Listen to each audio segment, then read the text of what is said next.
Wow, क्या बात है। कौन सोच सकता है कि कोई 20-30 करोड़ की चीज को पहनकर सड़कों पर घूम रहा होगा। प्रभास ठहाका मारकर हंस पड़ा।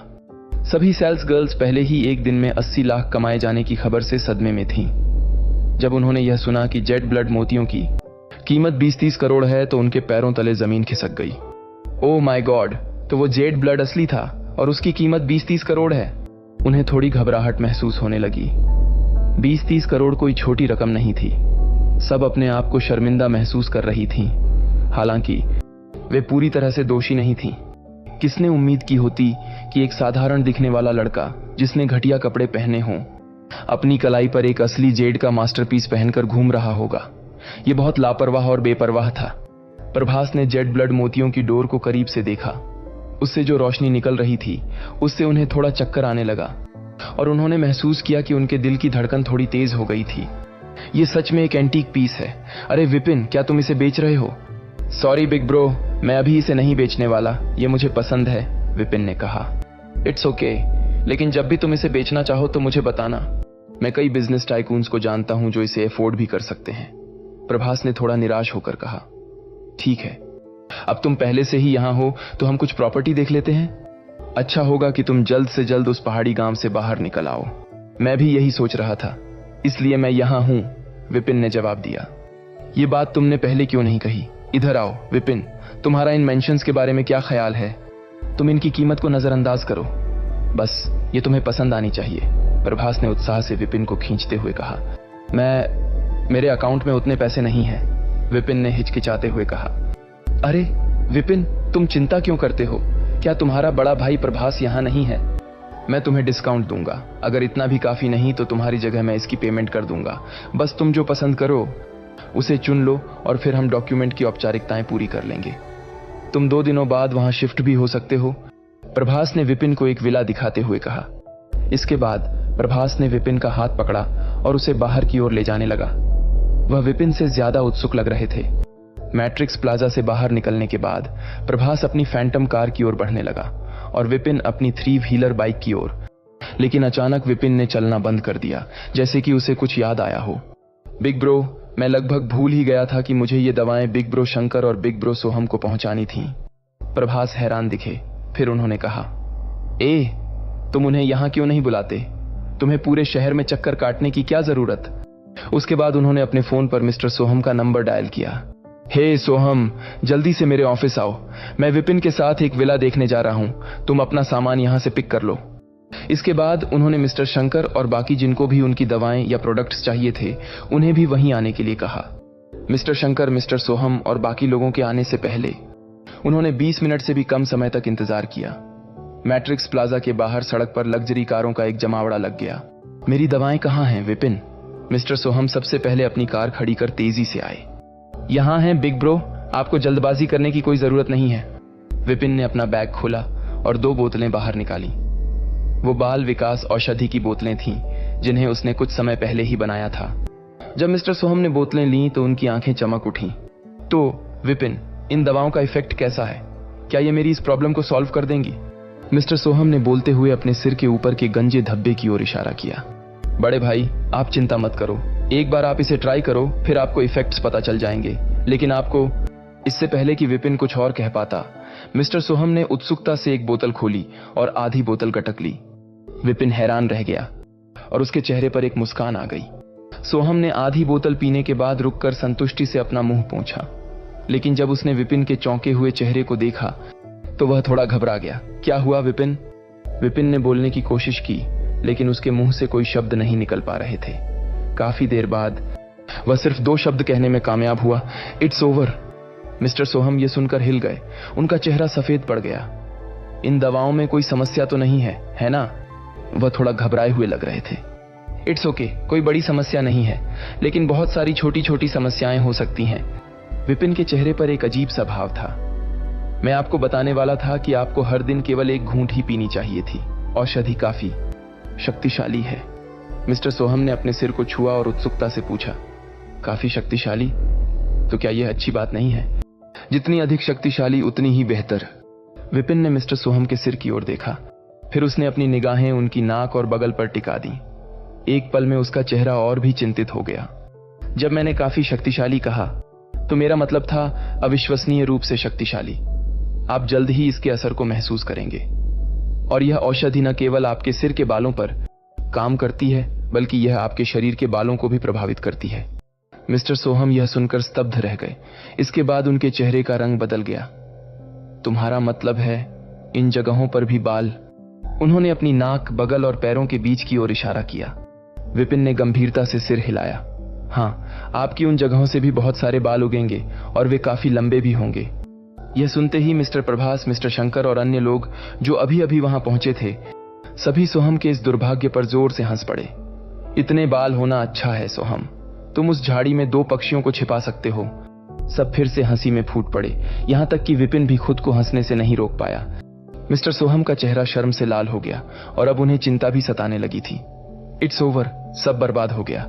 अब मुझे क्या करना चाहिए? विपिन, क्या तुम्हारे पास कोई समाधान है? विपिन ने अपना सिर हिलाया। आपको बाल उगने तक इंतजार करना होगा और यह बहुत जल्द होगा। मिस्टर सोहम दुखी लग रहे थे। लड़खड़ाते हुए उन्होंने अपने माथे पर एक हाथ रखा। इस बार वास्तव में मुझसे बहुत बड़ी गलती हो गई है।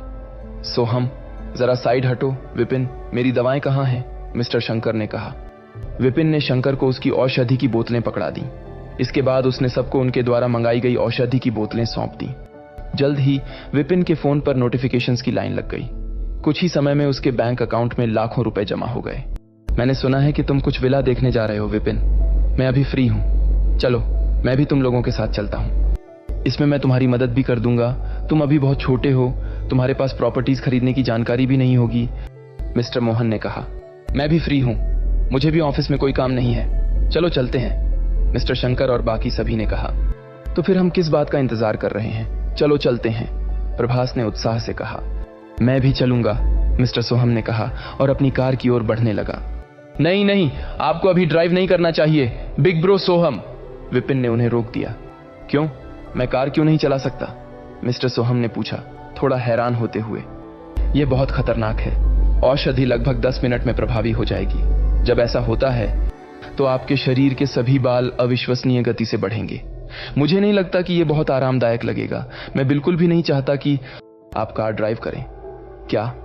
मिस्टर सोहम का चेहरा अचानक ही डर से भर गया। औषधि कुछ ही मिनटों में प्रभावी हो जाएगी। उन्होंने अपने चारों ओर देखा। यह जगह शहर का केंद्र बिंदु था और ट्रैफिक बहुत ज्यादा था। अगर किसी ने उन्हें इतने सारे बालों के साथ देख लिया तो वो पूरी तरह से शर्मिंदा हो जाते। मैंने आपको बताया था कि यह औषधि अविश्वसनीय रूप से शक्तिशाली है, विपिन ने खुद को हंसने से रोकते हुए कहा। तो मुझे क्या करना चाहिए? अगर मैं कार ड्राइव नहीं कर सकता और मिनटों में बाल बढ़ जाएंगे तो तुम मुझे यहां नहीं छोड़ सकते। मिस्टर सोहम बहुत ज्यादा चिंतित लग रहे थे। प्रभास और बाकी लोग हंसने की कोशिश में खुद को रोक रहे थे। विपिन ने एक पल के लिए सोचा, कैसा रहेगा अगर हम बाल बढ़ने पर किसी बार्बर शॉप को ढूंढ लें, वहां हम उन्हें कटवा लेंगे। औषधि जल्दी असर करती है लेकिन उसका प्रभाव भी जल्दी ही खत्म हो जाता है, शायद लगभग 20 मिनट में। तो हमारे पास कुल 30 या 40 मिनट होंगे। ठीक है, चलो ऐसा ही करते हैं। मिस्टर सोहम ने तुरंत सहमति दी। फिर उन्होंने प्रभास और बाकी सभी को तिरछी नजरों से देखा। विपिन तुम लोगों से अच्छा है, तुम लोगों की तरह हार्टलेस नहीं है। प्रभास अभी भी अपनी हंसी दबा रहा था। मुझे याद है कि यहां से कुछ दूर एक बार्बर शॉप है, चलो वहां चलते हैं। विपिन ने सिर हिलाया। इस प्रकार उन लोगों का ग्रुप मैट्रिक्स प्लाजा के सामने इंतजार करने लगा। वे कल की घटना के बारे में बातें करने लगे और बारी बारी से जेड मोतियों की डोर को देख रहे थे और आश्चर्य में भरकर खुद को चिल्लाने से रोक नहीं पाए। बिल्डिंग के अंदर सेल्स गर्ल्स उन लोगों के ग्रुप को आश्चर्य से देख रही थीं, क्योंकि यह दृश्य उनके लिए दुर्लभ था। वे देख सकती थीं कि ये सभी लोग बिजनेस टाइकून्स थे, जो गुड़गांव शहर के टॉप रिचेस्ट पीपल्स में से एक थे। बिजनेस टाइकून्स का यह ग्रुप एक यंग लड़के के चारों ओर इकट्ठा होकर खड़ा था और ऐसे बातचीत कर रहे थे जैसे कि वो एक ही क्लास के लोग हों। गुंजन, ये तुम्हारा क्लासमेट है ना? वो कौन है? वो इन सभी बिजनेस टाइकून्स को कैसे जानता है? गुंजन, क्या तुम्हारे पास उसका फोन नंबर है? क्या तुम उससे मेरे लिए पूछ सकती हो? गुंजन, क्या तुम्हें पता है कि उसे किस टाइप की लड़कियां पसंद हैं? सेल्स गर्ल्स का ग्रुप गुंजन के चारों ओर भीड़ लगाकर उससे सवाल पूछने लगा। गुंजन उन्हें बस चुपचाप देख रही थी, बिना कुछ कहे। सच कहें तो वह खुद भी नहीं जानती थी कि यह लड़का कौन था। उस समय विपिन सिर्फ एक गरीब गांव का लड़का था जो क्लास में लो प्रोफाइल रहता था और उसने कभी उससे बात करने की जहमत नहीं उठाई थी। कुछ ही सालों बाद वह लड़का इतना बदल गया था कि खुद गुंजन भी उसे जानना चाहती थी। उनका ग्रुप मैट्रिक्स प्लाजा के बाहर खड़ा होकर आपस में कैजुअली बातें कर रहा था जब अचानक मिस्टर सोहम को झटका लगा। उन्होंने अपने हाथ अपने पैरों के बीच रख लिए और दुखी लग रहे थे। खुजली, खुजली! वह चारों ओर नाचते हुए चिल्लाने से खुद को रोक नहीं सके। प्रभास और अन्य लोग यह देखकर रोमांचित हो गए। उनमें से कुछ ने तो फोटो खींचने के लिए अपने फोन भी निकाल लिए। जल्दी करो कार में, विपिन ने कहा। मिस्टर सोहम अजीब सी चाल में चले और फिर अपनी कार में बैठ गए। 20 मिनट बाद विपिन ने उनकी कार में झांक कर देखा और वह हंसी को रोकने की कोशिश करते हुए लगभग फूट पड़ा। मिस्टर सोहम के सिर पर पहले जो एक गंजा धब्बा था, अब उसके चारों ओर लंबे और घने बाल उग आए थे। उनके बाल इतने बढ़ गए थे कि वह दृश्य काफी फनी लग रहा था। उनकी नाक से भी बाल निकल रहे थे जो लगभग 3 से 4 सेंटीमीटर लंबे हो चुके थे। उनकी पैंट भी फूली हुई थी क्योंकि वहां के बाल बहुत घने हो गए थे। विपिन ने जितना सोचा था, मिस्टर सोहम उतने ज्यादा घबराए हुए नहीं लग रहे थे, बल्कि उन्होंने तो खुद को देखने के लिए अपने फोन का इस्तेमाल मिरर की तरह किया। ये देखो विपिन, ये बाल कितनी तेजी से बढ़ रहे हैं, सोहम ने चकित होते हुए कहा। तुम किस बात से खुश हो? क्या तुम सोच रहे थे कि विपिन की औषधि काम नहीं करेगी? चलो अब इन्हें कटवाने चलते हैं। हमें अभी भी विला देखने जाना है, प्रभास ने कहा। मिस्टर सोहम अपनी कार से बाहर निकले और फिर सब लोग एक साथ इकट्ठा होकर बार्बर शॉप की ओर चल पड़े। सड़क पर चलते समय मिस्टर सोहम का फनी रूप सबका ध्यान खींच रहा था। लोग उन्हें देखकर अजीब तरह के चेहरे बना रहे थे और कुछ तो हंस भी रहे थे। जब वे बार्बर शॉप में पहुंचे तो वहां मौजूद हर कोई उन लोगों के ग्रुप को देखकर हैरान रह गया। उन्होंने मिस्टर सोहम को सिर से पैर तक देखा और उनकी निगाहें उनकी उभरी हुई पैंट पर टिक गईं। धिक्कार है, उस चीज के आकार को देखो, एक अधेड़ उम्र की महिला आश्चर्य से बोली। उसकी आंखें उभरी हुई और गोल थीं। मिस्टर सोहम का चेहरा तुरंत लाल हो गया। इसमें देखने की क्या बात है? यह मेरे भाई की एक जन्मजात स्थिति है जिसके कारण उसके पूरे शरीर पर बाल उगते हैं। कोई उसकी मदद करो और ये सारे बाल काट दो। प्रभास ने आगे बढ़कर काउंटर पर 500 रुपए का नोट फेंका। काफी मेहनत के बाद उन्होंने आखिरकार मिस्टर सोहम के सभी फालतू बाल कटवा लिए। जहां तक उनकी पैंट के बालों की बात थी, मिस्टर सोहम ने उन्हें वॉशरूम में जाकर खुद ही काट लिया। इसके बाद सभी वहां से निकल गए। विपिन अपनी 3 व्हीलर बाइक पर सवार हुआ, जबकि लग्जरी कारों का एक ग्रुप उसके पीछे पीछे चल पड़ा। यह एक बहुत ही अजीब और शांत सा दृश्य था जिसने कई लोगों का ध्यान आकर्षित किया। लगभग 20 मिनट बाद वे सभी ब्लूबेल फुटहिल पर पहुंचे, जहां सभी रॉयल विला बने हुए थे। प्रभास को सिर्फ मेन गेट पर सिक्योरिटी गार्ड्स को अपना चेहरा दिखाना पड़ा ताकि उन्हें तुरंत ब्लूबेल फुटहिल गार्डन में प्रवेश मिल सके। इस एरिया से पहाड़ों और झीलों का एक मनमोहक दृश्य देखा जा सकता था और विपिन इस जगह से लगभग प्यार कर बैठा। वहां मौजूद हर विला का डिजाइन अलग था और उन्हें उसी स्टाइल में डेकोरेट किया गया था। सभी विला देखने के बाद विपिन ने एक मॉडर्न स्टाइल विला चुना जिसमें एक बड़ा सा स्विमिंग पूल और गार्डन था। विपिन के विला पसंद करने के बाद प्रभास ने डॉक्यूमेंट फॉर्मेलिटीज उसके साथ मिलकर पूरी कर दी। इस विला खरीदने की खुशी में प्रभास और बाकी लोगों ने शाम को 5 स्टार एमरल्ड होटल में नाइट डिनर का प्लान किया। उन लोगों से अलग होने के बाद विपिन डिलीवरी स्टोर में लौट आया। विपिन ने कुछ दिन पहले आनंद जी को अपने जॉब छोड़ने के बारे में बता दिया था। उसकी जगह लेने के लिए अभी तक कोई नहीं आया था, इसलिए वह अभी भी जॉब पर आ रहा था। आनंद जी दुकान से बाहर आए और कहा, विपिन कोई जॉब की तलाश में आया था। वो पहले एक डिलीवरी बॉय रहा है, इसलिए वह अच्छे से काम करेगा। वह तुम्हारी जगह के लिए एकदम परफेक्ट रहेगा। मैंने उसे कल काम पर आने के लिए कहा है। विपिन यह सुनकर हैरान रह गया। उसे उम्मीद नहीं थी कि यह दिन इतनी जल्दी आ जाएगा। उसे जाने के लिए थोड़ी शर्मिंदगी महसूस हो रही थी। उसने यहां 1 साल से भी अधिक समय तक काम किया था और आनंद जी ने उसकी सबसे कठिन समय के दौरान मदद की थी। अंकल, वह थोड़ा दुखी था। हे, तुम उदास क्यों हो बच्चे? यह अच्छी बात है कि तुम्हें कोई अच्छा काम मिल गया है। कम से कम तुम्हारा भविष्य उज्जवल होगा। यह पैकेज देने से कहीं बेहतर है। आनंद जी मुस्कुराए। मैं तुम्हारे लिए बहुत खुश हूं। अगर तुम काम से फ्री रहो तो तुम यहां कभी भी आ सकते हो, लेकिन मेरे लिए कोई अच्छी ड्रिंक लाना मत भूलना। विपिन बहुत इमोशनल महसूस कर रहा था और रोना चाहता था। उसने अपने आंसू रोकते हुए सिर हिलाया। और यह तुम्हारा पैकेज का लास्ट बैच होगा, जाओ उन्हें पहुंचा दो। आनंद जी ने बगल में पैकेजों के ढेर की ओर इशारा किया। हाँ, विपिन ने जवाब दिया। इसके बाद वह अपनी 3 व्हीलर बाइक पर सवार हुआ और डीएलएफ लेजर पार्क की ओर निकल गया। पिछले कई महीनों से यह काम उसकी दिनचर्या का हिस्सा बन गया था। आज हालांकि वह इस काम को करते समय अपने दिल में एक भारीपन महसूस कर रहा था। बिना इस जॉब के उसे अपने भीतर एक खालीपन सा लग रहा था और उसने सोचा कि अब उसे किसी न किसी तरह इसकी आदत डालनी पड़ेगी। शाम को वह 5 स्टार एमरल्ड होटल पहुंचा। वहां सभी ने खुशी खुशी बातचीत करते हुए डिनर किया। डिनर करते समय मिस्टर सोहम को एक फोन आया। वह कॉल पिक कर टेबल से कुछ दूर खड़े होकर बात करने लगे। जब वह वापस आए, उनका चेहरा उदास था। क्या बात है सोहम, तुम उदास लग रहे हो, क्या बात है? सबने उसकी ओर देखा। मिस्टर सोहम थोड़ी देर चुप रहे, फिर कहा, यह डीसी मिथिलेश की कॉल थी। उनके बेटे का कुछ देर पहले एक्सीडेंट हो गया है। वह अभी हॉस्पिटल में आईसीयू वार्ड में है। चीजें अच्छी नहीं चल रही हैं। क्या? प्रभास और बाकी सभी लोग हैरान रह गए। डीसी मिथिलेश कौन है? विपिन ने उलझन में पूछा। डीसी, डेप्यूटी कमिश्नर मिथिलेश, जो हमेशा टीवी पर दिखाई देते हैं। वह हमारे डिस्ट्रिक्ट के टॉप ऑफिशियल में से एक हैं। मैं उनके बेटे से कई बार मिल चुका हूं। वह एक अच्छा बच्चा है। इसके अलावा सोहम डीसी मिथिलेश के दूर के रिश्तेदार भी हैं, प्रभास ने समझाया। विपिन ने समझते हुए सिर हिलाया। सोहम, कैसा एक्सीडेंट हुआ? मिस्टर मोहन ने पूछा। मुझे लगता है कि यह एक कार एक्सीडेंट था। हॉस्पिटल पहुंचने पर उसकी कंडीशन बहुत सीरियस थी। डॉक्टरों का कहना है कि शायद ही वह बच पाए, मिस्टर सोहम ने दुखी मन से कहा। प्रभास और बाकी लोग चुप थे। आई होप वह जल्द से जल्द ठीक हो जाए। ये कहते हुए उनकी आंखों में इमोशनल आंसू झलक आए। 20 मिनट बाद मिस्टर सोहम का फोन फिर से बजने लगा।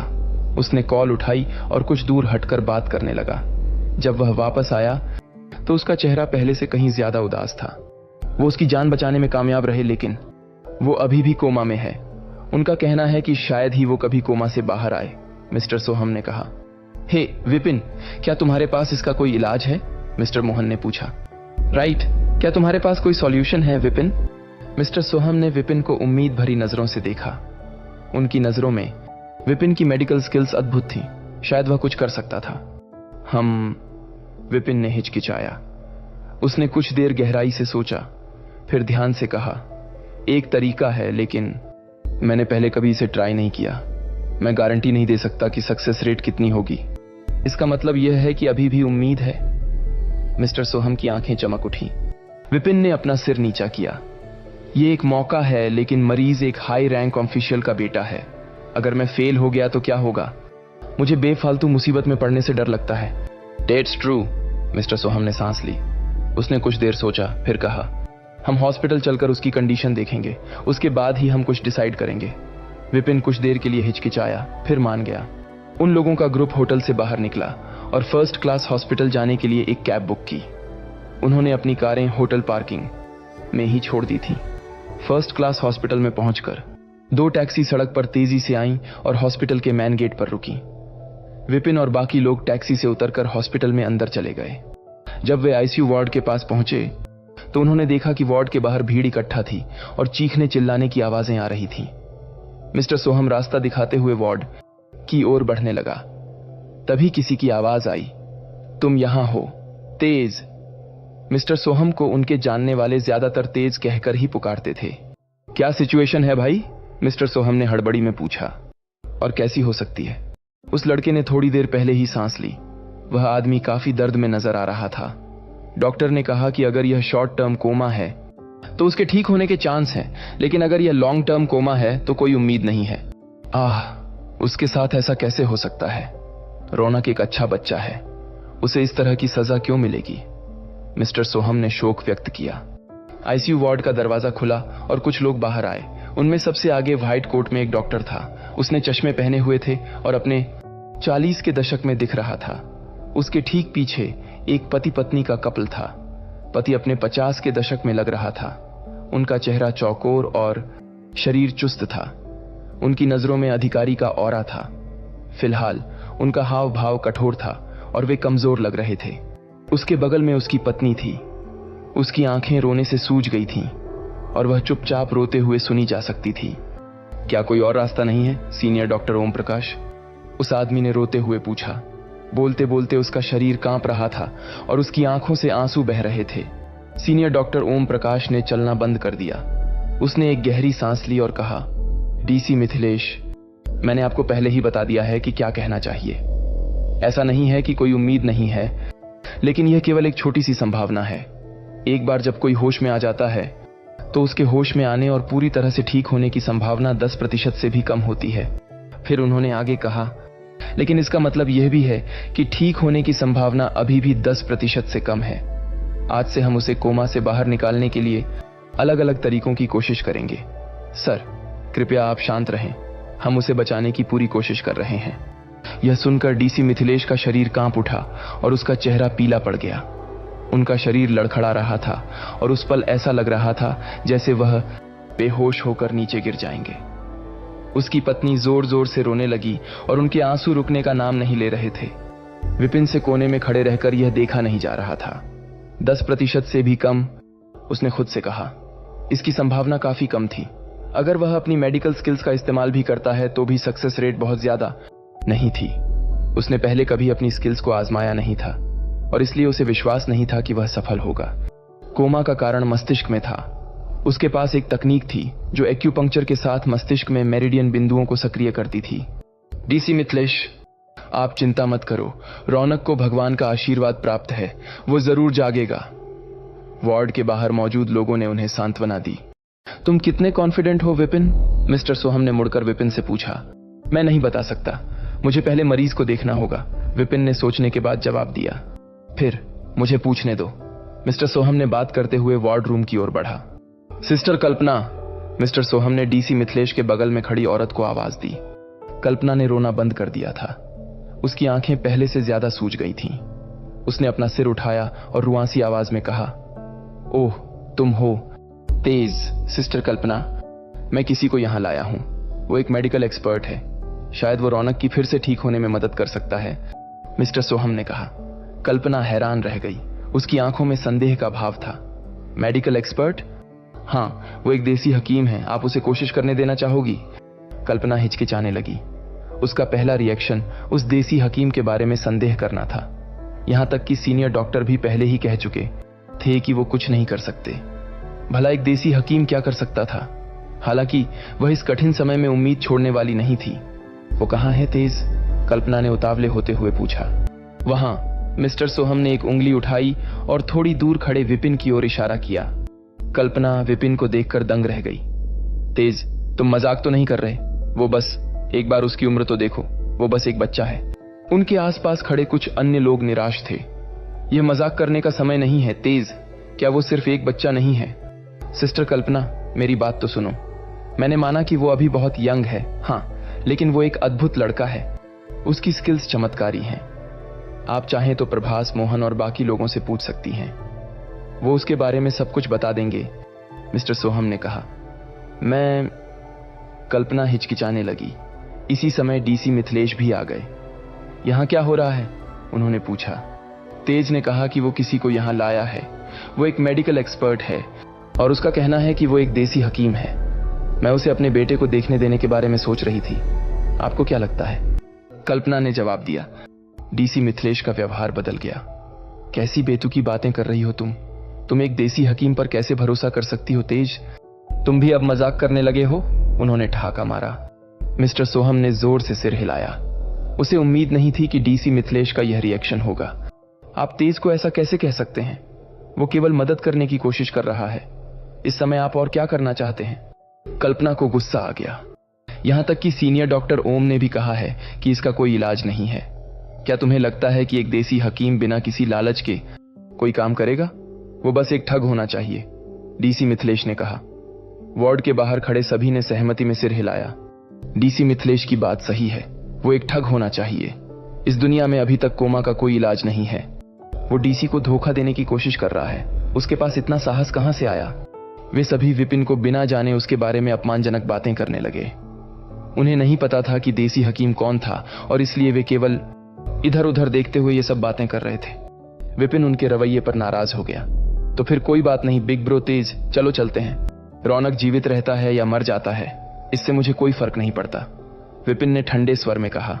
जब वह बात कर रहे थे तो सभी उनकी ओर देख रहे थे। क्या वो देसी हकीम है? क्या मजाक है? वो कितना जवान लग रहा है। वो सिर्फ एक स्टूडेंट की तरह दिखता है। हर कोई अपनी टिप्पणियों के साथ बोला। डीसी मिथिलेश की भौहें लगभग ऊपर की ओर चढ़ गईं। उन्होंने मिस्टर सोहम को जोरदार आवाज में फटकार लगाई। तेज, क्या यही है देसी हकीम? क्या तुमने अपना दिमाग कहीं बेच खाया है? इस तरह की मूर्खता कौन करता है? मिस्टर सोहम ने सिर हिलाया लेकिन कुछ नहीं कहा। मिस्टर प्रभास इस बात पर बहुत ज्यादा क्रोधित हो गए। मिथिलेश जी, मुझे डर है कि आप बहुत उतावले हो रहे हैं। सोहम यहां केवल मदद करने की कोशिश कर रहा है। जैसे ही सबने खबर सुनी, बिना कुछ सोचे हम लोग यहां पहुंचे हैं। जहां तक इस लड़के का सवाल है, हम सभी उसकी स्किल्स का सबूत दे सकते हैं। मिस्टर मोहन, मिस्टर शंकर और बाकी सभी ने सहमति में सिर हिलाया। ठीक है मिथिलेश जी, आपको अभी देखना है कि यह लड़का क्या कर सकता है। मुझे यकीन है कि एक बार जब आप विपिन की स्किल्स देखेंगे तो आप भी उसकी तारीफ के बिना रह नहीं सकेंगे। डीसी मिथिलेश की भौहें कसकर सिकुड़ गईं। उनका चेहरा अविश्वसनीय रूप से संदिग्ध बना रहा। वे जानते थे कि ये लोग शहर के सबसे प्रतिष्ठित लोगों में से थे। भला वे इस लड़के की मदद क्यों करने लगे? हम्मा, उसकी उम्र तो देखो, भला उसके पास कैसी स्किल्स होंगी। तुम सब अब बाहर निकलो। डीसी मिथिलेश ने अपनी स्लीव्स को मोड़ा और ठंडे स्वर में कहा, चलो बिग ब्रो तेज। विपिन ने अपने शब्दों को छोटा करते हुए कहा। रुको, कल्पना चिल्लाई। तेज, उसे मेरे बेटे को देखने दो। तुम क्या कर रही हो? डीसी मिथिलेश गुस्से में था। मैं क्या कर रही हूं? मैं अपने बेटे को बचाने की कोशिश कर रही हूं। एक बार उसके देखने में कोई बुराई नहीं है। अगर उसके पास कोई इलाज हो तो क्या होगा? क्या तुम नहीं जानती कि ये सभी लोग धोखेबाज हैं? अगर खबर निकली तो मैं शहर में चर्चा का विषय बन जाऊंगा। मिथिलेश का चेहरा गुस्से से लाल हो गया था। मैं आपसे पूछना चाहती हूं कि कौन अधिक महत्वपूर्ण है, आपकी रेपुटेशन या हमारे बेटे की जिंदगी? कल्पना ने लगभग चिल्लाते हुए कहा। वो बहुत भावुक थी। तुम? मिथिलेश को नहीं पता था कि कैसे जवाब देना है। कल्पना ने अपने आंसू पोंछे। वह विपिन की ओर बढ़ी और पूछा, मैं तुम्हें किस तरह से बुला सकती हूं? मेरा नाम विपिन है। आप भी सभी की तरह मुझे विपिन कहकर बुला सकती हैं। ओके विपिन, क्या तुम हमारे रौनक को बचा सकते हो? मुझे पहले उसे देखना होगा। उसके लक्षणों को जानने के बाद ही मैं डिसाइड कर सकता हूं, विपिन ने जवाब दिया। ठीक है, चलो अंदर चलते हैं, प्लीज जल्दी करो। कल्पना ने विपिन को वार्ड रूम की ओर चलने के लिए कहा। मिथिलेश जी भी पीछे पीछे रूम में आ गए। विपिन की ओर देखते हुए उनका चेहरा सख्त हो रखा था। विपिन ने वार्ड रूम में नजर घुमाई। उसने एक यंग लड़के को हॉस्पिटल बेड पर लेटे हुए देखा। वो लगभग 20 साल का होगा और उसका चेहरा बहुत सुंदर था। विपिन ने एक नजर अच्छे से उसके शरीर को देखा, फिर उसने उसकी नब्ज की जांच करने के लिए कलाई को पकड़ा। अंत में उसने रौनक के माथे को छुआ और उसके शरीर में बह रही ऊर्जा को महसूस किया। इस तरह वो समझ सकता था कि रौनक के मस्तिष्क में क्या हो रहा था। कैसा है रौनक? कल्पना ने उत्सुकता से पूछा। वह आशंकित लग रही थी, लेकिन साथ ही आशान्वित भी। लगभग 3 मिनट बाद विपिन ने अपना हाथ वापस ले लिया। वह वहां खड़ा रहा और बहुत देर तक सोचता रहा। मैं इसे ठीक कर सकता हूं, लेकिन सक्सेस रेट केवल 60 या 70% है, विपिन ने अंत में कहा। 60 या 70%? कल्पना बहुत खुश लग रही थी। मैं इसकी अनुमति नहीं दे सकता। अगर कुछ गड़बड़ हो जाए तो क्या होगा? रौनक अभी तक नहीं जागा है, लेकिन कम से कम वह अभी भी जीवित है और हमेशा एक मौका रहेगा कि वह जाग जाए। अगर कुछ गड़बड़ हो जाती है तो उसकी जान को खतरा हो सकता है, मिथिलेश जी ने दृढ़ता से कहा। ठीक है, कल्पना हिचकिचाने लगी। यह उनके लिए एक कठिन चुनाव था। विपिन ने मिथिलेश जी की ओर भावहीन रूप से देखा। चिंता मत करो, अगर मैं इसे ठीक करने में विफल होता हूं तो भी आपके बेटे के जीवन को कोई खतरा नहीं होगा। मैं इसकी गारंटी दे सकता हूं। और तुम्हारी गारंटी का क्या मूल्य है? मिथिलेश जी ने ठंडे स्वर में जवाब दिया। तुम उसे कैसे ठीक करोगे विपिन? क्या यह खतरनाक है? कल्पना ने पूछा। एक्यूपंक्चर तकनीक, बेशक, चिंता मत करो, यह पूरी तरह से सुरक्षित है, विपिन ने जवाब दिया। एक्यूपंक्चर? कल्पना ने राहत की सांस ली। उन्होंने एक्यूपंक्चर के चमत्कारों के बारे में पहले भी सुना था। उसे कोशिश करने दो, है ना? उसने मुड़कर मिथिलेश जी से पूछा। मिथिलेश जी ने कुछ नहीं कहा। वे वहां उदास चेहरे के साथ खड़े थे। उन्होंने विपिन को देखा, फिर हॉस्पिटल बेड पर लेटे अपने बेटे को देखा। उन्होंने मुट्ठी कसकर जकड़ ली थी और उनका शरीर कांप रहा था। अपने दिल में वे इस दुविधा से जूझ रहे थे। एक तरफ वे इस तथाकथित हकीम पर विश्वास नहीं करते थे, दूसरी ओर वे इलाज के लिए बेताब थे। वे उस 10% संभावना के बारे में भी आशावादी नहीं थे जो सीनियर डॉक्टर ओम ने उनसे वादा किया था। आईसीयू वार्ड में मौजूद सभी लोग उसे देख रहे थे। 4-5 मिनट बाद उन्होंने सिर हिलाया और दर्द भरी आवाज में कहा, उसे कोशिश करने दो। ओह मिथिलेश जी, आप ऐसा नहीं कर सकते। ये एक हॉस्पिटल है, आप उन्हें वो सब करने कैसे दे सकते हैं जो वो चाहते हैं? एक नर्स ने कहा। अगर कुछ होता है तो मैं सारी जिम्मेदारी उठाऊंगा, मिथिलेश जी ने धीमी आवाज में कहा। ओह, आप ऐसा कैसे कर सकते हैं? मैं सीनियर डॉक्टर ओम को बुलाती हूं। नर्स दरवाजे से बाहर निकली। अब जब डीसी सर सहमत हो गए हैं तो मैं इलाज चालू करता हूं। सबसे पहले मुझे सुइयों का एक सेट चाहिए। सुनहरे रंग की सुइयां सबसे अच्छी होंगी, विपिन ने कहा। यह आसान है, मैं एक पुराने देसी हकीम को जानता हूं जिसके पास एक सेट है, मैं उनसे मंगवा देता हूं। प्रभास ने तुरंत अपना फोन निकाला। वह फोन करने के लिए बाहर निकला, फिर जल्दी से वापस आ गया। यह हो गया, उसे 20 मिनट से भी कम समय लगेगा यहां आने में। विपिन ने सिर हिलाया। थोड़ी देर बाद वार्ड के बाहर से भारी कदमों की आवाजें सुनाई दी। फिर सीनियर डॉक्टर ओम ने लात मारकर दरवाजा तोड़ दिया, जैसे कि वह आग में जल रहा हो। आप क्या कर रहे हैं मिथिलेश जी? ये एक हॉस्पिटल है, आप यहां कुछ भी नहीं कर सकते जो आपको पसंद हो। रौनक के लिए अभी भी उम्मीद है। अगर कुछ गलत हो जाए तो क्या होगा? डॉक्टर ओम ने गुस्से में पूछा। उसने मुड़कर विपिन की ओर देखा। तो ये वो देसी हकीम है जिसके बारे में आप बात कर रहे थे? क्या आप पागल हो गए हैं मिथिलेश जी? मिथिलेश जी अडिग थे। अब चुप रहो डॉक्टर ओम, जो कुछ भी होगा मैं उसकी पूरी जिम्मेदारी लूंगा। यह डीसी आप। सीनियर डॉक्टर ओम के माथे पर पसीना जमा हो गया। उसने फिर से विपिन की ओर देखा। यह हास्यास्पद था। इस बच्चे की उम्र कितनी हो सकती है? वह ज्यादा से ज्यादा 18 साल का लग रहा था। वह मेडिकल स्किल्स में एक्सपर्ट कैसे हो सकता है? डीसी मिथिलेश के दिमाग में ऐसा क्या आया कि वह इस लड़के पर भरोसा करेगा? भले ही वह वास्तव में एक्सपर्ट था, लेकिन ऐसा कोई तरीका नहीं था कि वह कोमा के मरीज को पुनर्जीवित कर सके। जिन सबसे अच्छे देसी हकीम को वह जानता था, वे भी इस बात का घमंड नहीं करते कि उनके पास ऐसी स्किल्स थीं जो कोमा के मरीज को ठीक कर सकें। उनके सामने यह छोटा बच्चा कौन था? ये सोचते हुए डॉक्टर ओम के चेहरे पर मुस्कान आ गई। ये एक ठग हकीम है, एक नादान हकीम। सीनियर डॉक्टर ओम ने विपिन की ओर देखते हुए अपने दांत कस लिए। विपिन ने उसकी ओर देखा और कहा, सीनियर डॉक्टर ओम, आपको जल्द ही पता चल जाएगा कि मैं एक ठग हूं या क्या हूं। यदि आप चिंतित हैं तो आप मेरे बगल में खड़े होकर इलाज को होते हुए देख सकते हैं।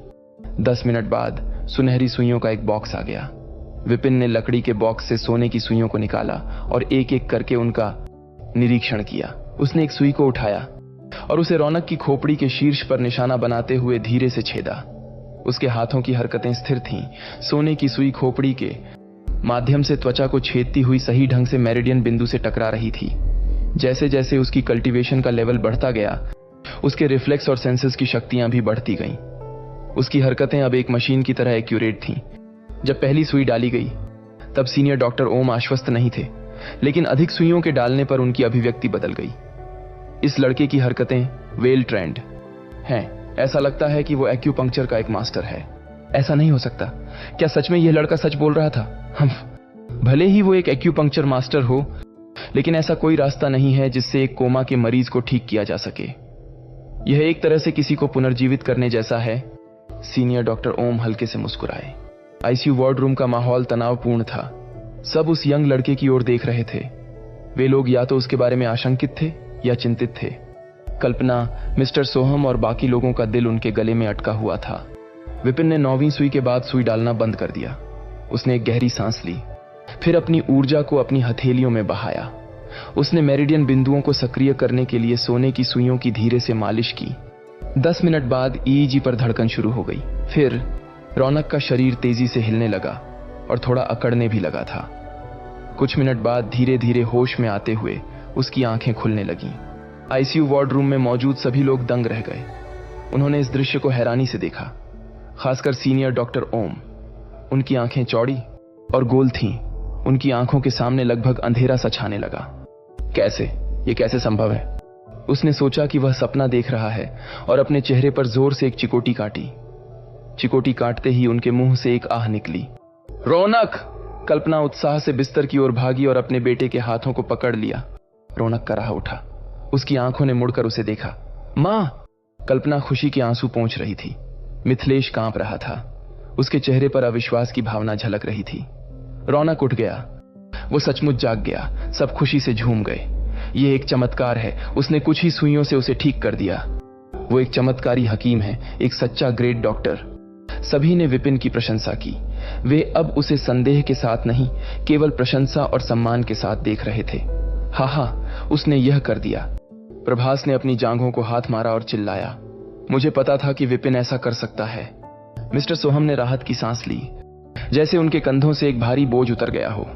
सीनियर डॉक्टर ओम और कुछ नर्सों को छोड़कर हर कोई इस चमत्कार पर भावुक था। यह कैसे संभव है? जहां तक वे जानते थे, मेडिकल साइंस हमेशा देसी हकीमों से बेहतर रही है। यदि मेडिकल साइंस इसे ठीक नहीं कर सकती थी, तो एक देसी हकीम के लिए ऐसा करना असंभव था। मेडिकल साइंस में कोमा का कोई इलाज नहीं था, पर उन्होंने अभी जो देखा था, उसने उनकी सारी नॉलेज और एक्सपीरियंस को पूरी तरह से बेकार कर दिया था। क्या यह केवल एक्यूपंक्चर था? उन्होंने इस तरह की अद्भुत एक्यूपंक्चर स्किल्स को पहले कभी नहीं सुना था और न ही देखा था। इसे एक चमत्कार के रूप में वर्णित करना कोई अतिशयोक्ति नहीं थी। रौनक मां यहां है, चिंता मत करो, तुम कुछ ही समय में ठीक हो जाओगे, कल्पना ने अपने बेटे का हाथ पकड़ते हुए भावनात्मक रूप से कहा। विपिन ने अपने होंठों पर एक उंगली रखकर उसकी ओर देखा। इलाज अभी खत्म नहीं हुआ है। इसके अलावा पेशेंट अभी भी कमजोर है, कोशिश करें कि उसे परेशान न करें। कल्पना जल्दबाजी में बिस्तर से पीछे हट गई और विनम्रता से थोड़ा दूर जाकर खड़ी हो गई।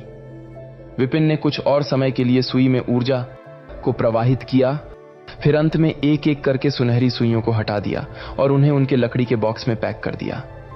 उसने एक लंबी सांस ली और कहा, सब कुछ अच्छा रहा, रौनक को होश आ गया है, अब जल्द ही उसकी बॉडी रिकवर कर लेगी। उसने सुनहरी सुइयों का बॉक्स प्रभास को वापस कर दिया। विपिन, नहीं, ग्रेट डॉक्टर विपिन, मुझे नहीं पता कि आपको कैसे थैंक्स बोलूं। कल्पना ने विपिन के हाथों को कसकर पकड़ लिया। मुझे थैंक्स बोलने की कोई आवश्यकता नहीं है, बस मैंने जो कर सकता था वही किया। अगर आप चाहें तो बिग ब्रो तेज को थैंक्स बोल सकती हैं। विपिन मुस्कुराया। इसके अलावा कृपया मुझे ग्रेट डॉक्टर ना कहें, मैं इस उपाधि के काबिल नहीं हूं। डीसी मिथिलेश विपिन के सामने आए और गहराई से झुक गए। छोटे भाई विपिन, मैं गलत था, कृपया मुझे माफ कर दो। आप क्या कर रहे हैं डीसी सर? विपिन बौखला गया। मैं अपने पहले किए गए बर्ताव के लिए शर्मिंदा हूं। मुझे तुम पर संदेह था और मैंने कुछ ऐसे शब्द कहे जो तुम्हारे लिए गंदे थे। मैं तुमसे माफी मांगना चाहूंगा, मिथिलेश जी ने कहा। आपको ऐसा कुछ करने की जरूरत नहीं है डीसी सर, विपिन ने मुस्कुराते हुए कहा। वो पहले की घटना से परेशान नहीं था, क्योंकि वो जानता था कि डीसी सर की जगह कोई भी होता तो उस पर संदेह करता। मिथिलेश जी को खुद पर अधिक शर्म आई जब उन्होंने विपिन को यह कहते हुए सुना, छोटे भाई विपिन, तुम्हारी मेडिकल स्किल्स चमत्कारी हैं और तुम्हारा दिल भी बहुत साफ है। तुम सच में एक जेंटलमैन हो। यह सही है, एक नेक दिल जेंटलमैन। सब लोग मिथिलेश जी की बातों से सहमत दिखे। उन्होंने उत्सुक आंखों से विपिन की ओर देखा, क्योंकि उन सभी को पता था कि वे कभी न कभी बीमार पड़ेंगे, इसलिए एक नेक दिल ग्रेट डॉक्टर से परिचित होना जरूरी होगा। ग्रेट डॉक्टर विपिन, क्या मुझे आपका फोन नंबर मिल सकता है? ग्रेट डॉक्टर विपिन, ये मेरा नेम कार्ड है, मैं आपको डिनर पर ले जाना चाहता हूं। विपिन के चारों ओर सभी की भीड़ जमा हो गई। चुप रहो, शांत हो जाओ, आप सब क्या कर रहे हैं? यह एक हॉस्पिटल है, प्लीज पेशेंट को परेशान न करने के लिए तुरंत वार्ड रूम से चले जाएं। सीनियर डॉक्टर ओम ने गुस्से में चिल्लाया और उन्हें कमरे से बाहर निकाल दिया। फिर वह मुड़े और विपिन की ओर देखा। वह खुद को शर्मिंदा महसूस कर रहा था। डॉक्टर विपिन, आपको पहले आहत करने के लिए मुझे खेद है। मुझे उम्मीद नहीं थी कि इतनी कम उम्र में आपके पास इतनी अद्भुत मेडिकल स्किल्स होंगी। मैंने आज बहुत कुछ सीखा है। आप मुझे शर्मिंदा कर रहे हैं डॉक्टर ओम, विपिन मुस्कुराया। हे, सच में आप बहुत विनम्र हैं। जब मैं तुम्हारी उम्र का था तो मुझे एक भी बात पता नहीं थी। ठीक है, लेकिन डॉक्टर विपिन, मुझे आश्चर्य है कि आपने अपनी मेडिकल स्किल्स किससे सीखी? डॉक्टर ओम ने पूछा। मेरा कोई गुरु नहीं है, विपिन ने कहा। मैंने इन सभी मेडिकल स्किल्स को एक प्राचीन बुक से सीखा है। डॉक्टर ओम हैरान रह गए। उनका मुंह फटका फटा रह गया। उनकी आंखें चौड़ी चौड़ी खुली हुई थीं। जिस तरह से उन्होंने विपिन को देखा, वह बिल्कुल उसी तरह था जैसे उन्होंने एक राक्षस को देखा था। इसने इसे खुद सीखा? ओ माय गॉड, क्या यह लड़का सच में इंसान है? वो वहीं किसी बुत की तरह जमकर खड़े रहे। चलो बिग ब्रो प्रभास। विपिन ने कमरे से बाहर निकलने और अपने आसपास के लोगों के समूह से निपटने के बाद प्रभास और बाकी लोगों के साथ हॉस्पिटल से बाहर निकल गया। विपिन वहां से निकलने के बाद 5 स्टार होटल पहुंचा, फिर अपनी छोटी 3 व्हीलर बाइक पर सवार होकर नगीना गांव लौट आया। अगर मुझे कभी वक्त मिलेगा तो मैं खुद के लिए एक सुनहरी सुइयों का सेट बनाऊंगा। घर जाते समय हॉस्पिटल में हुई घटना पर विचार करते हुए उसने सुनहरी सुइयां बनाने के बारे में सोचा। इसके अलावा मुझे डिवाइन बुक पर भी और अच्छी तरह से अध्ययन करना होगा। डिवाइन बुक एक दिव्य किताब थी जिसमें अपार ज्ञान भरा हुआ था, जबकि उसने अब तक केवल सतह को खरोंचा था। विपिन के लौटने पर गांव हलचल से भरा हुआ था। जब गांव वालों ने उसे गांव में आते देखा तो सभी ने बेसब्री से उसका स्वागत किया। सभी माताएं उसे किसी खजाने की तरह मानने लगी थीं। उसके चारों ओर भीड़ लगाती और बिना रुके बातें करती, एक नई प्रेमिका से मिलाने की कोशिश करती। विपिन इस तरह की मेहमान नवाजी से भयभीत था। गांव की लड़कियां भी उसे अलग तरह से देखने लगी थीं, जिससे विपिन को बड़ा अजीब लगा। अंत में वो अपने घर पहुंच गया। विपिन ने लाइट्स ऑन की और घर के साधारण सामानों को देखा। वो भावुक होने लगा। विला की डॉक्यूमेंट, फॉर्मलिटीज पूरी हो गई थी। वो कुछ दिनों में वहां शिफ्ट होने वाला था। जब उसने इस घर से दूर जाने के बारे में सोचा तो उसे कुछ अच्छा महसूस नहीं हो रहा था। वो बालकनी में बैठ गया और रात की हवा का आनंद लेने लगा।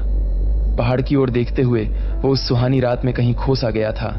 पापा, माँ, आपके विपिन ने आखिरकार अपना नाम बना लिया। वो अच्छा कर रहा है, चिंता मत करो। रात के आसमान की ओर देखते हुए उसने कहा। विपिन अगली सुबह बहुत जल्दी उठ गया। वो अपनी 3 व्हीलर बाइक पर सवार होकर शहर चला गया। आनंद अंकल से मिलने से पहले उसने बहुत सारी सिगरेट और बढ़िया ड्रिंक्स खरीदी। डिलीवरी स्टोर से बाहर निकलते ही विपिन का फोन बजने लगा। उसने देखा कि वो मिस अहाना का फोन था। विपिन हैरान रह गया। उस रात के बाद उसने मिस अहाना को 2 या 3 दिनों से नहीं देखा था। हे विपिन, क्या तुम आज फ्री हो? अहाना ने उससे पूछा। मैं फ्री हूं, बताइए क्या बात है? मैं आज अपनी फ्रेंड्स के साथ टेनिस कोर्ट जाऊंगी, क्या तुम मेरे साथ चलोगे? विपिन हैरान रह गया। उसने अपने सिर को खुजलाया। टेनिस? मुझे टेनिस खेलना नहीं आता। मैंने स्कूल में बस इसे 1-2 बार खेला था। कोई बात नहीं, मुझे बस कंपनी चाहिए। चलो मैं तुम्हें बता देती हूँ। असल में वो एक एनोइंग आदमी वहां आने वाला है, इसलिए। अहाना को भी कारण बताते हुए थोड़ा अजीब लगा। विपिन को तुरंत समझ आ गया। मिस अहाना उसका एक नकली बॉयफ्रेंड के रूप में इस्तेमाल करना चाहती है। ठीक है, मैं आ जाऊंगा। विपिन द्वारा कॉल कट करने के बाद वो अपनी छोटी 3 व्हीलर बाइक पर सवार होकर DLF लेजर पार्क की ओर निकल गया। सड़क पर ट्रैफिक बहुत ज्यादा था, लेकिन विपिन की 3 व्हीलर बाइक अपनी फुल स्पीड में सबको क्रॉस करती हुई चल रही थी। कुछ ही समय में विपिन DLF लेजर पार्क वाली सड़क पर पहुंच गया। वो बस मुड़ने ही वाला था जब एक कार उसकी तरफ तेज गति से आई और उसे लगभग टक्कर मार ही दी थी। सौभाग्य से विपिन के सेंसेस बहुत तेज थे। उसने तुरंत प्रतिक्रिया दी और समय से पहले कार को चकमा देने में कामयाब रहा। बेवकूफ इंसान, क्या तुम्हारी आंखें फूट गई हैं? विपिन ने गुस्से में कहा। उसने कार की ओर देखा और वापस जाने के लिए मुड़ने लगा। ब्लैक ऑन्डी कार तेज टायर घसीटने की आवाज के साथ रुक गई। कार की विंडो ओपन हुई और किसी ने बाहर देखा। वो 22 साल का एक जवान लड़का था। दोपहर की तेज धूप में उसके काले सिल्की बाल निखर कर चमक रहे थे। उसने गोल्डन रंग के चश्मे पहने हुए थे और वह एक अमीर परिवार से लग रहा था। हालांकि उसके मुंह से निकले शब्दों ने उसकी परवरिश का सबूत दे दिया था। क्या तुम बेवकूफ हो? क्या तुम्हें पता नहीं कि बाइक कैसे चलाते हैं? तुम एक भिखारी एक टूटी हुई बाइक को ठीक से चला भी नहीं सकते, इडियट कहीं के। क्या तुम्हें पता भी है कि इस कार की कीमत कितनी है? क्या तुम्हें लगता है कि अगर तुमने इसे खरोंच मार दी तो क्या कंपनसेशन दे सकते थे? You dirty fellow. तुम जैसे लोग ही देश की भिखारी स्तर को बढ़ा रहे हैं। अगर इस पर एक खरोंच भी लग जाती, तुम्हारा 1 साल का खाना पीना बंद हो जाता। बेहतर होगा कि तुम आगे से मेरे सामने मत आना, हम्फ, बेकार का कचरा। इसके बाद उस लड़के ने अपनी कार स्टार्ट की और तेजी से चलाते हुए आंखों से ओझल हो गया। विपिन मौके पर ही खड़ा रह गया। वो खुद ही लापरवाही से कार चला रहा था और लगभग एक्सीडेंट का कारण बन जाता, लेकिन उसने तो अपनी गलती विपिन पर ही थोप दी थी। वो एक जेंटलमैन की तरह लग रहा था, लेकिन उसके मुंह से निकलने वाला हर दूसरा शब्द गंदा था। इससे उसके संस्कारों का साफ पता चल रहा था। इडियट विपिन की आंखें गोल घूम गईं और अपनी किस्मत को कोसने लगा। आखिर इस तरह के पागल लोग उसी से ही क्यों टकराते थे? उसने बाइक स्टार्ट की और DLF लेजर पार्क की ओर टर्न लिया। कुछ देर बाद वो लेजर पार्क पहुंच गया। जब वो वहां पहुंचा तो अपने सामने का दृश्य देख चौंक गया। उसके सामने एक कार खड़ी थी। यह एक ब्लैक ऑन्डी थी और वो कुछ हद तक जानी पहचानी लग रही थी। उसने और करीब से देखा और देखा कि कोई कार के पास खड़ा है। वो एक ट्रिम बिजनेस सूट में था और एक जेंटलमैन की तरह दिख रहा था। वो कुछ देर पहले मिले बेवकूफ की तरह लग रहा था। ये बेवकूफ फिर से। विपिन फिर से अपनी किस्मत कोसने लगा। 1 मिनट, क्या वो हाउस नंबर 7 पर नहीं खड़ा है? विपिन हैरान रह गया। हाउस नंबर 7 मिस अहाना का घर था। ओह अच्छा, तो जिस एनोइंग इंसान के बारे में अहाना ने जिक्र किया था, क्या यह वही है? विपिन ने तुरंत स्थिति को समझ लिया, इसलिए अहाना उसे नकली बॉयफ्रेंड की तरह इस्तेमाल करना चाहती थी। विपिन मुस्कुराया। फिर धीरे धीरे अपनी छोटी 3 व्हीलर बाइक पर चढ़ गया। लड़का ट्रिम बिजनेस सूट पहने हुए था और उसके हाथ में फूलों का एक बुके था। वो कभी अपने सूट को सीधा करता तो कभी अपने बालों पर हाथ फेरता, जैसे कि वो किसी फैशन शो में ऑडिशन देने आया हो। अहाना, ये बुके तुम्हारे लिए मेरे प्यार का सबूत है। इसमें 99 रोज मेरे दिल का हाल बयां करते हैं। वो खुद से बड़बड़ाता जा रहा था, जैसे कि वो अपनी लाइनों का अभ्यास कर रहा हो। विपिन इन चूजी पिकअप लाइनों को सुनकर लगभग हंस पड़ा। उस लड़के ने विपिन को करीब आते हुए देखा। उसे देखकर वो हैरान रह गया। तुम जैसा भिखारी यहां क्या कर रहा है? उस लड़के की आंखें छोटी हो गईं और उसके चेहरे पर घृणा की अभिव्यक्ति थी। ऐसा लगता है कि तुम वास्तव में एक डिलीवरी बॉय हो, वरना तुम जैसा भिखारी कैसे इतने हाई क्लास रेजिडेंशियल एरिया में घुस सकता है? विपिन ने अपनी आंखें घुमा लीं और उसे नजरअंदाज कर दिया। उसने आगे बढ़ना जारी रखा और अपनी बाइक ब्लैक ऑन्डी के बगल में खड़ी कर दी। हे भिखारी, तुम यहां क्यों रुक गए? अपनी खटारा बाइक को मेरी कार के बगल से हटाओ। अगर तुम जल्दी से यहां से गायब नहीं हुए तो मुझे सिक्योरिटी गार्ड्स को बुलाना होगा। क्यों नहीं, तुम सिक्योरिटी गार्ड्स को बुला सकते हो बेवकूफ। विपिन मुस्कुराया। तुम? उस लड़के को गुस्सा आ गया। उसकी आंखें फूल गईं और उसे लग रहा था कि जैसे वह विपिन का खून कर देगा। क्या तुम मुझे चैलेंज कर रहे हो? क्या तुम नहीं जानते कि मैं कौन हूं? अगर मैंने एक फोन भी किया तो तुम अपनी जान से हाथ धो बैठोगे। विपिन ने फिर से अपनी आंखें घुमा ली। उसने शांति से अपना फोन निकाला और अहाना का नंबर डायल किया। हेलो अहाना, मैं पहुंच गया हूं, विपिन ने कहा। मैं तुम्हारे दरवाजे के बाहर खड़ा हूं। वैसे यहां एक पागल क्यों खड़ा है जो अपने मुंह से गंदगी उगल रहा है? कॉल के दूसरे छोर पर अहाना हंस पड़ी। बस 1 मिनट रुको विपिन, मैं तुरंत वहां आती हूं। तुम्हारी हिम्मत कैसे हुई मुझे पागल कहने की? इसका क्या मतलब है? वह लड़का गुस्से में जल रहा था। उसकी आंखों से इस वक्त खून निकल रहा था। अगर उसका वश चलता तो वह विपिन का आंखों ही आंखों से खून कर देता। अगर तुम यहां डिलीवरी करने आए हो तो मुझे उसका पार्सल दो। मैं अहाना को दे दूंगा और तुम यहां से जा सकते हो। तुम यहां खड़े आंखों के दर्द से कम नहीं हो, उस लड़के ने गुस्से में कहा।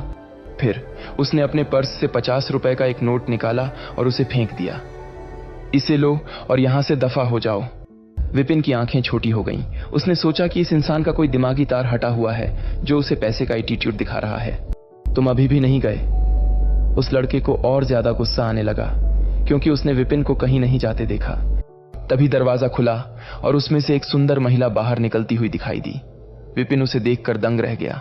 उसने व्हाइट टी शर्ट और छोटी स्कर्ट पहनी हुई थी। उन कपड़ों से उसकी परफेक्ट बॉडी को साफ देखा जा सकता था। उसकी कमर पतली थी, इतनी कि उसे एक हाथ में पकड़ा जा सकता था। उसके पैर पतले और गोरे थे। विपिन उसे देखकर विचलित हो गया था। जहां तक उस लड़के की बात है, उसकी आंखें चमक रही थीं और मुंह से लगभग लार टपकने वाली थी। वह किसी लालची कुत्ते की तरह लग रहा था। Hey Ahana, this flowers for you. लड़के ने एक बार फिर अपना सूट साफ किया और अपनी पूंछ के पंखों को फैलाते हुए किसी मोर की तरह सीधा खड़ा हो गया। उसने घमंड से बुके उठाया और अहाना की तरफ बढ़ा।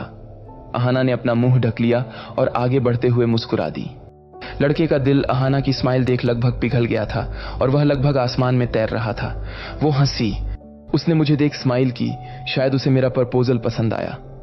वह खुद से ही बड़बड़ाने लगा। अहाना, ये 99 रोज तुम्हारे लिए मेरी सच्ची मोहब्बत की निशानी है, उसने अहाना को बुके देते हुए कहा। हालांकि अगले ही पल वह किसी स्टैच्यू की तरह जम गया। अहाना बिना उसकी ओर देखे ही उसके पास से गुजर गई। अहाना! जब वह उसका नाम पुकारने के लिए मुड़ा तो वह घबरा गया। जब उसने पीछे मुड़कर देखा तो उसने जो दृश्य देखा वह सिर पर बिजली गिरने जैसा था, जिससे वह मौके पर ही लकवाग्रस्त हो गया। ओह डार्लिंग, तुम फाइनली आ गए।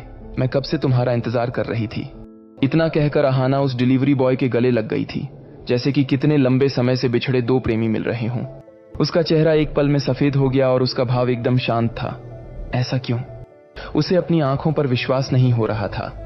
उसके सामने का यह दृश्य बहुत ही हास्यास्पद था। अहाना का एक बॉयफ्रेंड था और वो भी एक गरीब फटीचर लड़का। यह असंभव था। अहाना की पसंद इतनी घटिया कैसे हो सकती थी? उसका तो कोई हाई क्लास लड़का बॉयफ्रेंड होना चाहिए था, न कि कोई डिलीवरी बॉय। उसका दिल जलन की आग में जल रहा था। उसका सारा शरीर कांप रहा था। जरूर उसके साथ कुछ गलत हुआ है। हाँ, ऐसा ही होना चाहिए, उसने खुद को आश्वस्त किया। जैसे ही अहाना विपिन के करीब आकर उसके गले लगी, वह दंग रह गया। वह किसी स्टैच्यू की तरह खड़ा रहा। उसका दिमाग सुन्न हो गया था। आप क्या कर रही हैं मिस अहाना? विपिन फुसफुसाया। तुम अभी भी नहीं समझे? उसका चेहरा लाल होने लगा था और वह बहुत प्यारी लग रही थी। जल्दी करो, मुझे अपने गले लगाओ पागल। वह चिंतित हो गई जब उसने विपिन को वहां चुपचाप खड़े देखा। ओह! विपिन होश में आ गया और उसकी बात समझते हुए उसे कमर से पकड़ लिया। धक्क धक्कक। इस समय उसका दिल बुरी तरह से धड़क रहा था। हालांकि यह रोमांटिक सीन बहुत लंबे समय तक नहीं चला, क्योंकि अचानक एक आवाज सुनाई दी। उसे जाने दो गधे, लड़का चिल्लाया। अहाना, वो कौन है? अहाना ने विपिन के गले से हटी और उसका हाथ पकड़ लिया। क्या तुमने सुना नहीं? मैंने पहले उसे डार्लिंग कहकर बुलाया था। इसका सीधा मतलब है कि वो मेरा बॉयफ्रेंड है, अहाना ने कहा। Impossible, it's impossible. तुम झूठ बोल रही हो। मैंने कभी नहीं सुना कि तुम्हारा एक बॉयफ्रेंड है। इसके अलावा तुम इस जैसे फटीचर भिखारी के प्यार में कैसे पड़ सकती हो? उसकी ओर देखो, उसके कपड़ों की कीमत 100 रुपए से भी कम है, और उसकी बाइक, ये तो एक कबाड़ का टुकड़ा है। तुम उस जैसे गरीब लड़के को कैसे अपना बॉयफ्रेंड बना सकती हो? लड़का गुस्से में लगभग चिल्लाते हुए बोला। उसकी आंखों में ईर्ष्या और घृणा साफ नजर आ रही थी। उस लड़के की नजरों में विपिन एक गरीब भिखारी से कम नहीं था, जो एक लो क्लास सामाजिक वर्ग से था। वहीं लड़का एक हाई क्लास सोसाइटी से था। सामान्य दिनों में वह विपिन जैसे किसी नीच लड़के को देखने तक की जहमत भी नहीं उठाता। अब वह लड़के को यह बर्दाश्त नहीं हो रहा था कि विपिन उसका प्रत्यक्ष रूप से उसका अपमान कर रहा था। उसकी ईर्ष्या की आग जल रही थी और उसका चेहरा जानवर की तरह भयानक हो गया था। हाँ, तुम मुझसे झूठ बोल रही हो, है ना? तुमने जानबूझकर मुझे पागल बनाने के लिए इस लड़के को बुलाया है, लड़के ने गुस्से से कहा। अहाना ने एक गहरी सांस ली और कहा, तरुण, तुम्हें क्यों लगता है कि मैं तुम्हें पागल बनाऊंगी? वह सच में मेरा बॉयफ्रेंड है। इसके अलावा तुम्हें क्यों लगता है कि वह एक लूजर है? वह बहुत हैंडसम है और उसकी गरीब होने की बात मुझे कोई फर्क नहीं पड़ता, क्योंकि मेरे पास बहुत पैसे हैं। सिवाय प्यार के मुझे उससे कुछ भी नहीं चाहिए, है ना डार्लिंग? अहाना ने अपने होंठ दबाए और धीरे से विपिन के गाल पर एक किस कर दी। विपिन को शर्म आ गई और उसने हल्के से खांसा। ये बेवकूफ लड़का कौन है बेबी? वह इतना परेशान क्यों है? हालांकि उसका नाम बहुत फनी है, क्यों ना हम उसे तरुण की जगह तारो कहकर बुलाएं? अहाना फूट फूट कर हंस पड़ी। वह बिना सोचे समझे हंसने लगी। तुम बहुत फनी हो विपिन, उसने धीरे से उसके कान के पास कहा। तरुण को गुस्सा आ गया। उसका चेहरा एक गुस्सैल सांड की तरह लाल हो गया था। तुम्हारी यह कहने की हिम्मत कैसे हुई, फटीचर भिखारी? क्या तुम मरना चाहते हो? उसका चेहरा बुरी तरह से गुस्से में काला पड़ गया था। क्या तुम सच में एक मर्द हो जो किसी औरत का खिलौना बनना चाहता है? क्या तुम्हारे पास गरिमा नाम की कोई चीज नहीं है? गरिमा?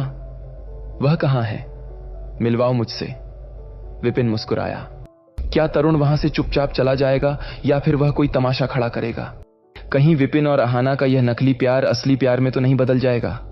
आखिर क्या होगा इस कहानी का अगला पड़ाव? जानने के लिए बने रहिए हमारी कहानी के साथ, सिर्फ और सिर्फ हमारे चैनल पर